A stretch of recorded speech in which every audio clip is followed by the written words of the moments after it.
Yes yes cost of capital का अपना chapter चल रहा था और इसमें कॉस्ट ऑफ कैपिटल के अंतर्गत हमने अभी तक पढ़ा था कि विभिन्न जो पूंजी की प्राप्ति के जो साधन हैं, सोर्सेज ऑफ कैपिटल के हैं, उनकी लागत क्या होगी। ये एमडीएस यूनिवर्सिटी के जो बीकॉम सेकेंड ईयर के विद्यार्थी हैं उनका फर्स्ट पेपर है फाइनेंशियल मैनेजमेंट ईएफएम के अंतर्गत। उसके अंतर्गत ये कॉस्ट ऑफ कैपिटल का अपना चैप्टर है और इसमें अभी तक हमने पढ़ा है कॉस्ट ऑफ डेब्ट कैपिटल, जिसमें जो डिवेंचर्स हैं वो शोधनीय होते हैं और अशोधनीय होते हैं। कॉस्ट ऑफ प्रेफरेंस शेयर पढ़ी थी अपन ने, प्रेफरेंस शेयर भी शोधनीय और अशोधनीय होते हैं। उसके बाद पढ़ा था अपन ने cost of equity share capital, समता अंश पूंजियों की लागत ज्ञात करना। आज हम पढ़ेंगे कॉस्ट ऑफ रिटेन अर्निंग्स, प्रतिधारित अर्जनों की लागत ज्ञात करना। अब यहाँ पर क्वेश्चन है कि प्रतिधारित अर्जन से आप क्या समझते हैं, what do you mean by retained earnings.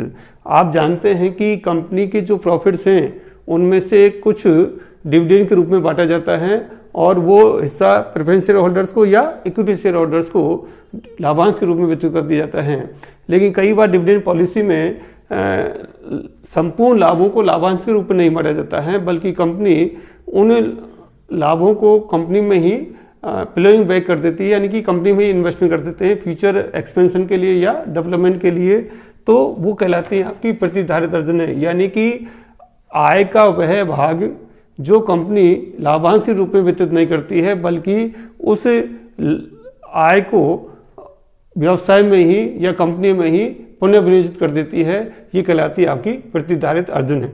अब ये जो रिटेन अर्निंग्स हैं इनकी भी लागत होती है, इसको हम अवसर लागत के नाम से जानते हैं, क्योंकि यदि ये आय अंशधारियों को लाभांश के रूप में मिलती तो उनकी आय होती, और लाभांश के रूप में जो आय प्राप्त होती है अंशधारियों को वो इनकम मानी जाती है। और कई बार आयकर के जो नियम हैं वो उनके एप्लीकेबल होते हैं। वहाँ पर कैपिटल गेन टैक्स भी हो सकता है, पर्सनल इनकम टैक्स भी हो सकता है, या उसको जो वो इन्वेस्टमेंट करते शेयर होल्डर्स उसमें आपको ब्रोकरेज या कमीशन दलाली भी देनी पड़ सकती है। तो इन सब का समायोजन इसके अंतर्गत किया जाता है। तो इसका जो फॉर्मूला है KR बराबर D कोष्टक में 1 - TP कोष्टक बंद, नेक्स्ट कोष्टक में है 1 - B अपॉन MP कोष्टक में 1 - TC इंटू 100। यहाँ पर जो KR है अथवा CR, KR का मतलब है कॉस्ट ऑफ रिटर्निंग, CR का मतलब भी है कॉस्ट ऑफ रिटर्निंग। किताबों में कई किताबों में KR दे रखा है, कई किताबों में CR दे रखा है। तो आप संकेत जो भी काम मिले परीक्षा में उसका आपको एब्रीविएशन बताना है। तो यहाँ पर मैंने KR के बराबर कॉस्ट ऑफ रिटर्निंग्स या CR का मतलब क्या है कॉस्ट ऑफ रिटर्निंग्स। D का मतलब यहाँ पर डिविडेंड पर शेयर, प्रति अंश लाभांश कितना हुआ है। कई किताबों में D की जगह E दे रखा है, E हो सकता है अर्निंग पर शेयर कितनी है या D, दोनों में से कोई एक चीज़ आप काम में लेंगे। तो यहाँ पर डिविडेंड पर शेयर है।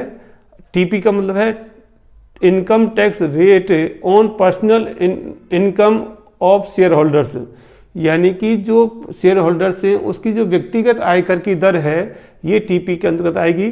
जैसे मान लीजिए व्यक्तिगत आय की दर 30% भी है, 20% भी है, 10% भी है या 5% भी है। तो जो शेयर होल्डर्स है उसकी किस इनकम ब्रैकेट में आ रहा है, तो ये आपको क्वेश्चन के अंतर्गत पर्सनल इनकम टैक्स रेट दे रखी होगी, वो आपको यहाँ पर दिखानी है।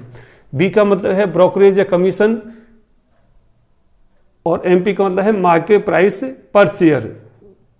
TC का मतलब है income tax of capital gain, income tax rate of capital gain, यानी कि जो अंश हैं वो जो साल 2 साल 5 साल के बाद बेचे जाते हैं तो उन पर पूंजीगत लाभ प्राप्त होता है, और इनकम टैक्स अधिनियम के तहत उन पर भी कर लगता है। तो वो भी रेट आपको दे रखी होगी। जैसे मान लीजिए 20% है तो 20% की रेट से कैपिटल गेन टैक्स आपको दे रखा है। इस फॉर्मूले के अंतर्गत जो भी इंफॉर्मेशन क्वेश्चन में दे रखी हैं उनको आपको फीड करना है और उसके हिसाब से आपको कॉस्ट ऑफ रिटर्निंग ज्ञात करनी है। यहाँ पर हम एक एग्जांपल ले रहे हैं। सपोज करिए डिविडेंड पर शेयर 9 रुपीज़ है और पर्सनल इनकम टैक्स रेट है 30% है, कैपिटल गेन टैक्स रेट है 20% है, मार्केट प्राइस पर शेयर आपको 100 रुपीज़ दे रखा है।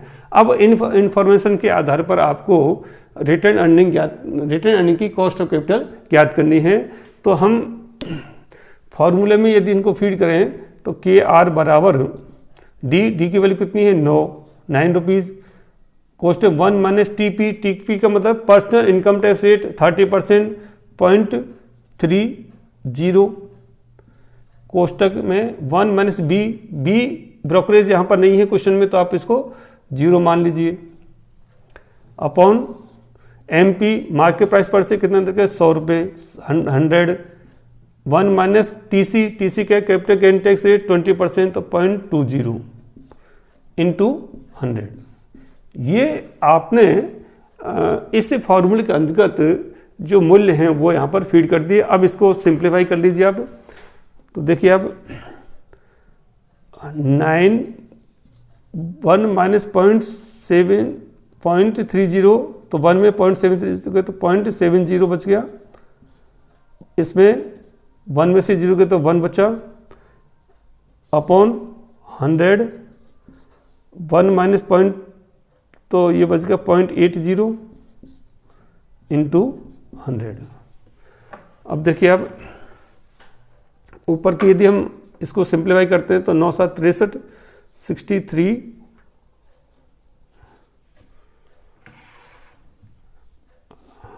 इंटू 1 करेंगे तो ऊपर बाकी 6.30, नीचे आएगा आपका 100 को 80 से मल्टीप्लाई करेंगे तो यह जाएगा 80 इंटू 100। इसको और सिंप्लीफाई करेंगे तो क्या जाएगा आपका, ऊपर से ऊपर गुना किया तो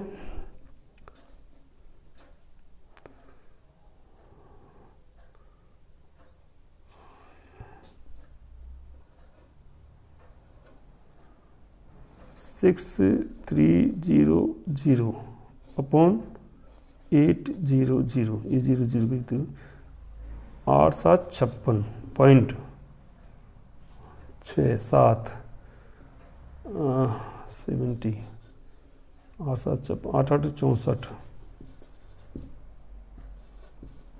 70 8 8 8 ये आ गया आपको 7.875%। ये आ गई आपकी कॉस्ट ऑफ रिटेन अर्निंग्स। और ये कॉस्ट ऑफ रिटेन अर्निंग्स क्या निकलती है, ये आफ्टर टैक्स निकलती है। इसको यदि आपको बिफोर टैक्स में बदलना है तो वही फॉर्मूला है 1//T, इसे आप निकाल सकते हैं। ठीक है, तो ये आ गया आपकी कॉस्ट ऑफ रिटेन अर्निंग्स 7.875%।